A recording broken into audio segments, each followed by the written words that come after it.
October 1962. The world was on edge, teetering on the precipice of an unprecedented catastrophe.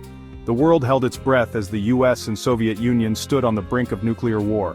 Citizens everywhere were glued to their radios and televisions, anxiously awaiting updates. The tension was palpable, and the fear of an impending nuclear holocaust was very real. The Cuban Missile Crisis, a tense 13-day standoff, brought the superpowers closer to annihilation than ever before. It all began when American reconnaissance planes discovered Soviet nuclear missiles being installed in Cuba, a mere 90 miles from the coast of Florida. The discovery of Soviet nuclear missiles in Cuba, just 90 miles from Florida, was unacceptable to President Kennedy. He addressed the nation, informing them of the grave threat and the steps the US would take to counter it. A naval blockade was imposed, and the world watched anxiously.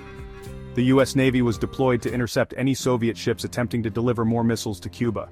The tension escalated as both superpowers stood firm, neither willing to back down. The threat of nuclear war loomed large, civil defense drills were conducted and citizens prepared for the worst. The specter of a nuclear apocalypse hung over the world, casting a dark shadow on everyday life. Through diplomacy and restraint, the crisis was averted. President Kennedy and Soviet Premier Khrushchev engaged in intense negotiations, each side making concessions to avoid mutual destruction. The world watched as these two leaders navigated the treacherous waters of international diplomacy. The Soviet Union agreed to remove missiles from Cuba, and the US secretly pledged to remove its missiles from Turkey.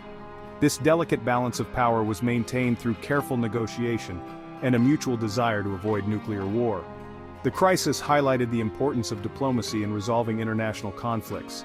It served as a stark reminder of the devastating potential of nuclear weapons and the necessity of dialogue and cooperation in maintaining global peace.